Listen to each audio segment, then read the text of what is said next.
Hey everyone.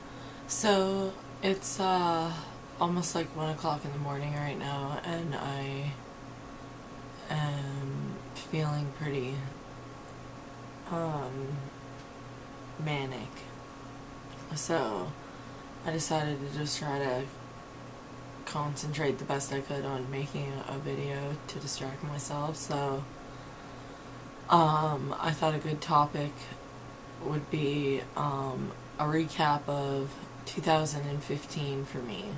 So basically, how I'm starting out fresh in 2016 and how I'm leaving what's happened in 2015 behind. So, 2015 was basically a hell of a year. Definitely one of the worst years that I've had since my mom's stroke. Not that the years that were in between were much better, but they were at least functional to some degree. So I'm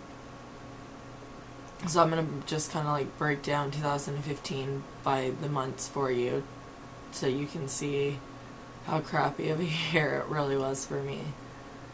So, 2015, January, on New Year's Eve, so literally the first day of, well, last day of December, you know what I'm talking about.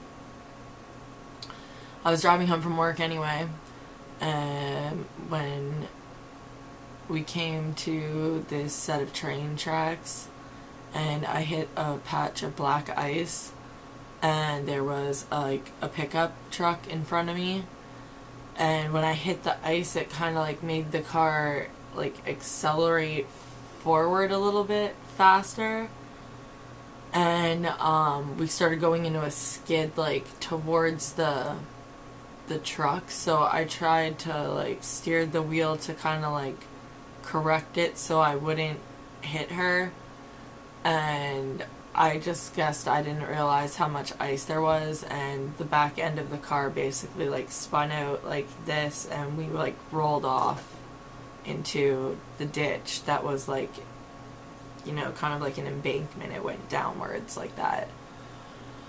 So thank God my daughter was fine, and I only had like a minor head injury. I had like a cut on my head, like right here, and I didn't even notice for a couple of days until I like scratched my head and I was like, oh, what's that? But yeah, so I had a minor head injury and a whiplash, you know, on my neck, but other than that, thank God my kid was okay.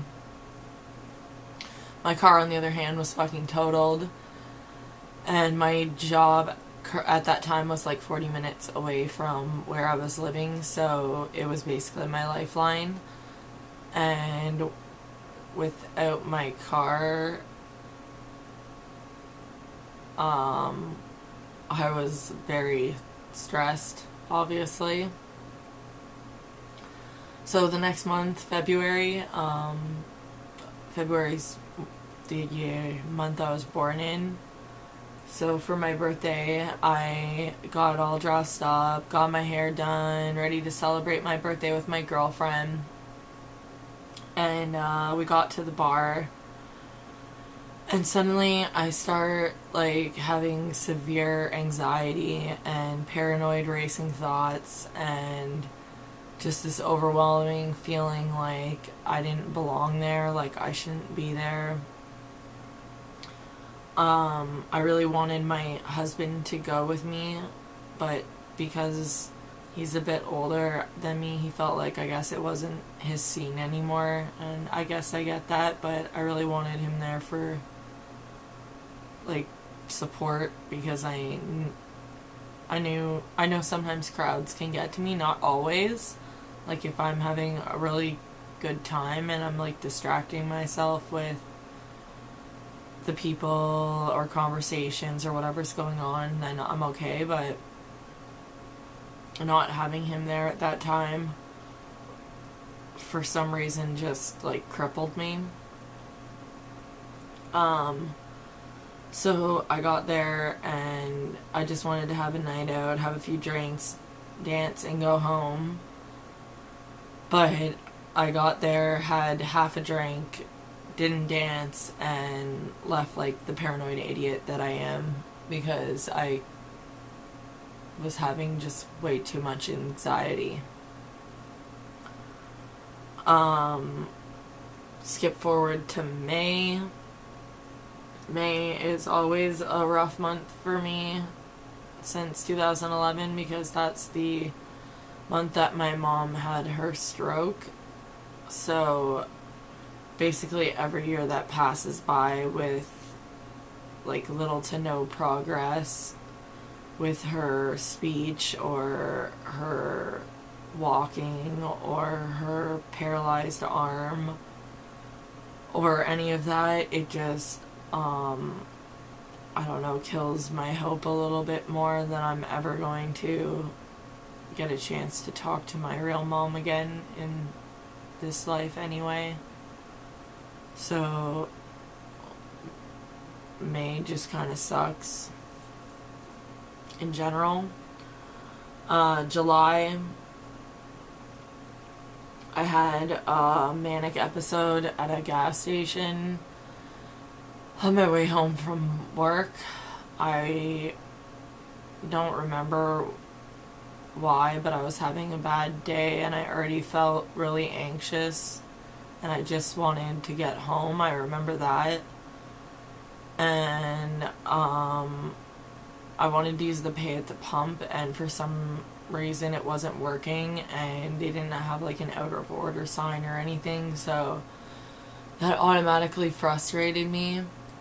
And I went into the store to ask the gas station attendant to like reset the pump because it wasn't like letting me reinsert my card or pump the gas properly or whatever. And he said something to me about how I needed to calm down or some condescending, ignorant comment like that, and I barely remember what even happened because I got so angry so quickly because of the state that I was already in, like in that day. And I just remember the attendant continuing to talk to me about something, like lecturing me about something, about how I should talk to people or something, until I finally just like snapped and was like, told him to stop talking to me repeatedly. Like I was literally like, just stop talking to me, just stop talking to me, just stop talking to me, just stop talking to me. And I kept repeating it until like the transaction went through for the gas. And on my way out, I used like the bottom of my, sorry, my nose is really itchy. I used the bottom of my foot to like push the door open, and I honestly don't even remember kicking the door like they say I did, but apparently they have me kicking the door, and I cracked like the bottom half of the glass around the metal frame. October, the accident that I had in January, and speeding tickets from throughout the year that I can't remember exactly the months that they happened in. But a combination of those things, my insurance company canceled my car insurance, making it like practically unaffordable for me to drive or like get new insurance, to afford the new insurance. So after a few weeks of rides to work with others, my luck eventually ran out and I had no choice but to quit my job, which I really didn't want to do, because when I'm working, I'm feeling like I'm contributing, I'm motivated, I'm a part of regular society, I feel normal. I know a lot of people that have bipolar have problems in workplaces, but I am not one of those people. I am completely driven, motivated, and ready to climb the career ladder. Like, I'm anxious to climb the career ladder. So November, a whole year and a half passed before my brother and I started talking again. This was just before I had a complete breakdown and almost committed suicide for the third time in my life. The day my daughter turned 2 years old, I am getting checked into a mental health ward. And then I am in the mental health ward, and their so-called professionals tell me that I'm not sick after a suicide attempt. So that was a real nice mind fuck. December, I'm finally released from the hospital. My first day out, one of the stones in my engagement ring is like gone, and I searched the house like up and down for hours like a needle in a haystack, and I found absolutely nothing. And I was so upset about it, I couldn't even wear the ring until we got it fixed, like 2 weeks later. And then the second day of the hospital, the second or third day, I think it was, I have a police officer showing up at my door to give me another officer's information to call. I do, and he eventually gets back to me after like a week and says that he's charging me with mischief, and I have until tomorrow at 7 p.m. to turn myself in.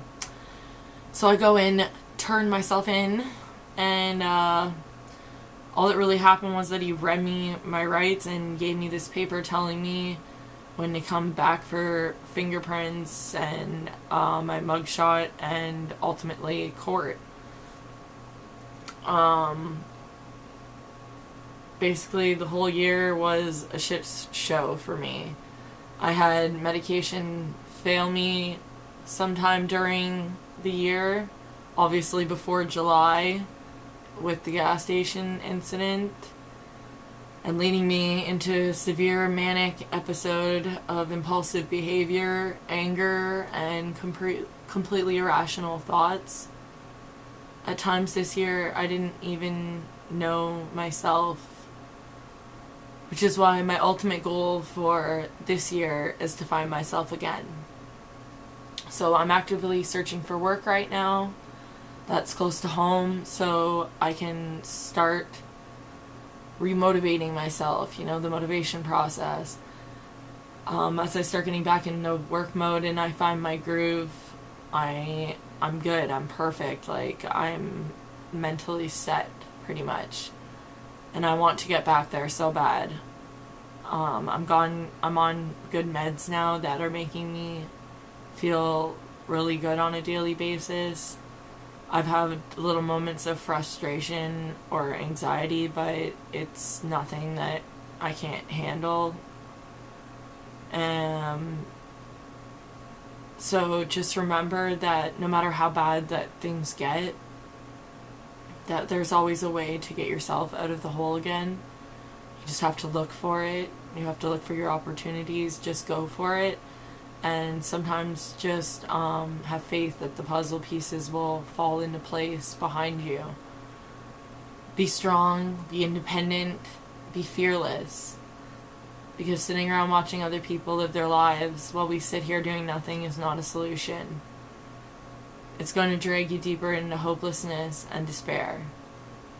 So until next time, stay strong, and remember, you're never alone.